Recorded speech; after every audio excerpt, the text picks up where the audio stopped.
It's not an accident that the Democrats are using the idea of increased competition as a weapon against the insurance companies. It is a potentially very effective weapon. It is plain old common sense. It is easier for business to make money when there's less competition, which is why the so-called public option is anathema to the insurance industry.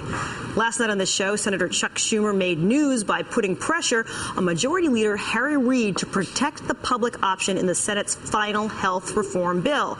Today, new heat came in the form of a full-page newspaper ad taken in today's Washington Post, USA Today, and other D.C. newspapers. The ad was taken out by 27 labor unions, including the AFL-CIO.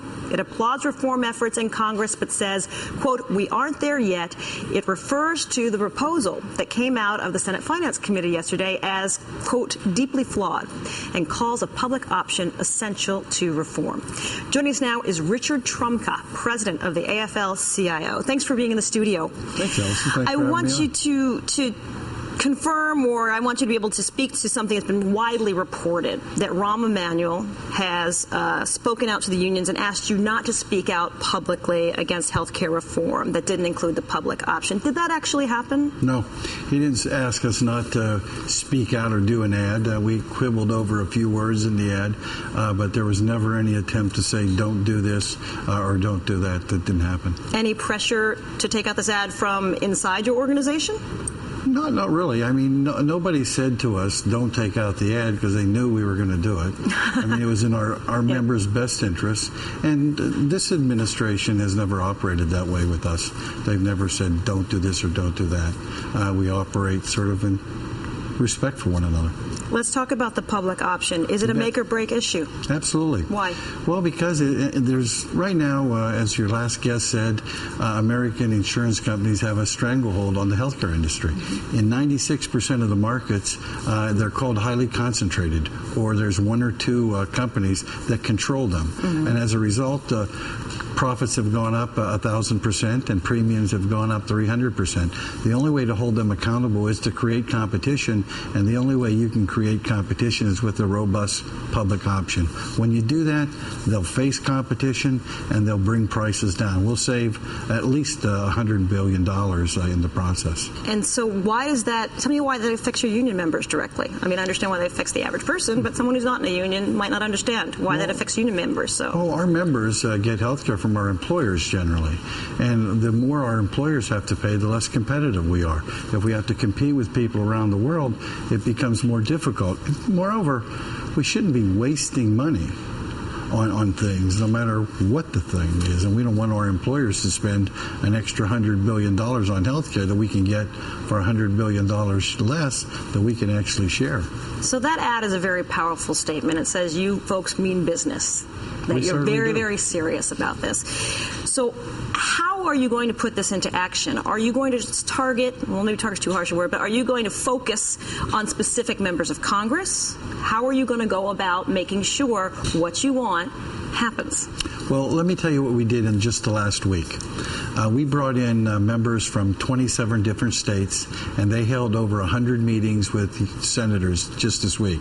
We had 42,000 handwritten letters delivered to those senators, and we made 30,000 calls into those senators' offices. You will see that increase as time goes on, because we are closer than we've ever been to getting real health care reform, but we're not there yet. We still have a ways to go, and the model that we're dealing with is a flawed model. So here's a provocative question. The amount of work and effort that you folks are putting into it, are you all that different from lobbyists for the insurance companies who are worried about their workers and their bottom line? Well, I guess we're talking for the American public. A public option will save every American out there premiums on their health care.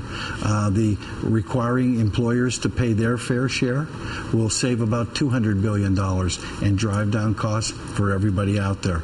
And arguing that there should be no taxes on working families because they negotiated health care or they have health care is in everybody's best interest. So while we're not speaking for the insurance companies, we're not speaking for more profit, we're speaking to save money for the American worker and the American citizen. Now, we should point out not all unions signed on to your ad. The SEIU did not sign on to that particular advertisement. Why not? Is there a difference of opinion between the unions that did sign on and some of the unions that didn't? And what is that difference? I don't think there was. First of all, the SEIU is not part of the AFL-CIO. This was an AFL-CIO effort, so they weren't part of that. I don't think there's any difference when it comes to health care. They agree that we need a public option. They agree that every employer ought to pay their fair share, and they agree that there shouldn't be any taxes.